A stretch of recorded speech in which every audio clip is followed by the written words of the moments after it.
Hello guys, welcome back to my YouTube channel learn English India. दोस्तों, आज हम discuss करने वाले हैं वाल्ट विटमैन का एक बहुत ही खूबसूरत पोएम एनिमल्स। तो सबसे पहले हम पोएट के बारे में जानते हैं। तो एक अमेरिकन पोएट थे जिन्होंने बहुत सारी पोएम लिखी है, उसमें से एक यह भी है जिसे हम आज डिस्कस करेंगे। तो सबसे पहले हम पोएम को एक बार रीड करते हैं, फिर इसके हिंदी समरी को जानेंगे। तो चलिए हम पोएम को एक बार रीड करते हैं। I think I could turn and live with animals, they are so placid and self contained. I stand and look at them long and long, they do not sweat and whine about their condition. They do not lie awake in the dark and weep for their sins. They do not make me sick discussing their duty to God. Not one is dissatisfied, not one is demented with the mania of owning things. Not one kneels to another, nor to his kind that lived thousands of years ago. Not one is respectable or unhappy over the all earth. So they show their relations to me and I accept them. They bring me tokens of myself. They evince them plainly in their possession. I wonder where they get those tokens. Did I pass that way huge time ago and negligently drop them? अब हम इस poem के Hindi summary को जानेंगे।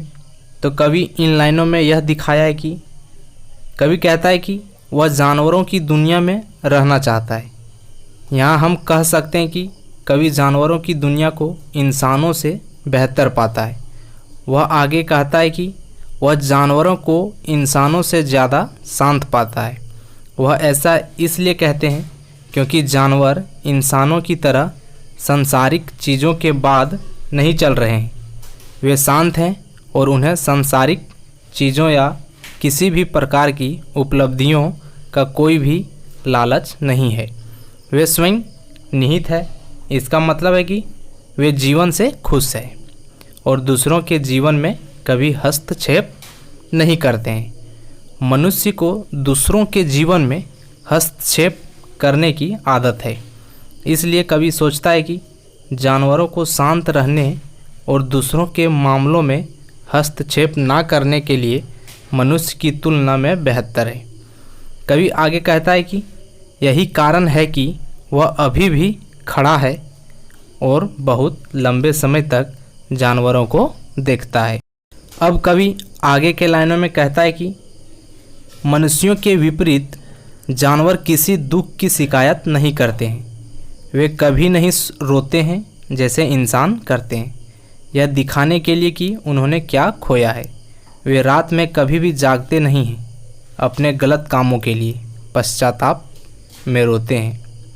इसका मतलब यह है कि जानवर इंसानों से अलग होते हैं, क्योंकि अगर उनके साथ कुछ गलत होता है तो वे गुस्सा या दुख नहीं दिखाते हैं।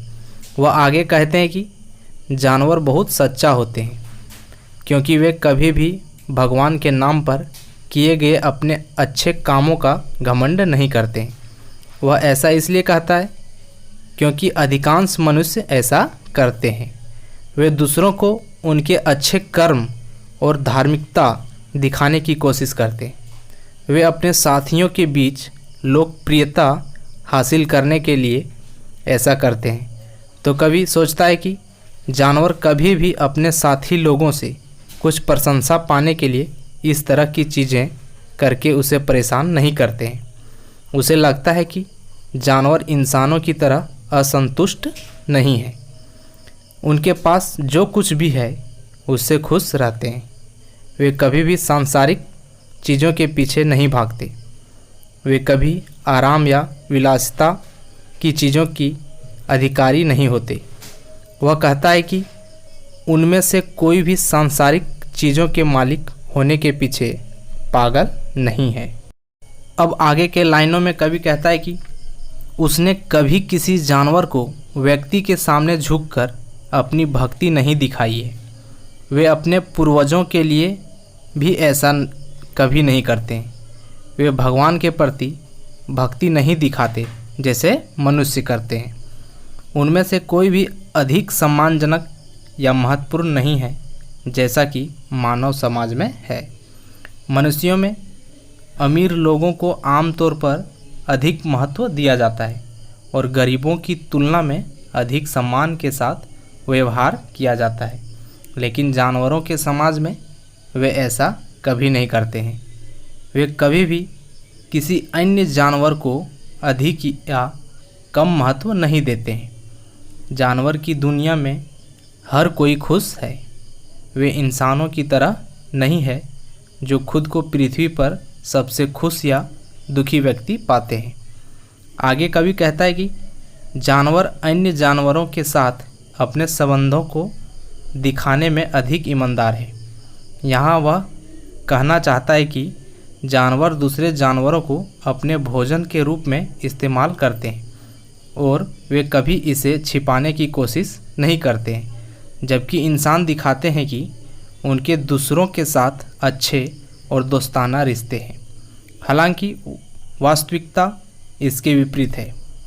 कवि कहता है कि वह इस तथ्य को स्वीकार करता है कि जानवर दूसरे जानवरों के साथ अपने संबंध दिखाने के प्रति सच्चे हैं।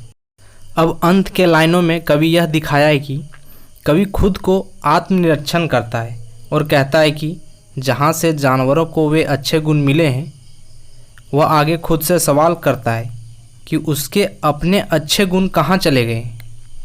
क्या उसने उन्हें छोड़ दिया या लापरवाही से उन्हें कहीं खो दिया।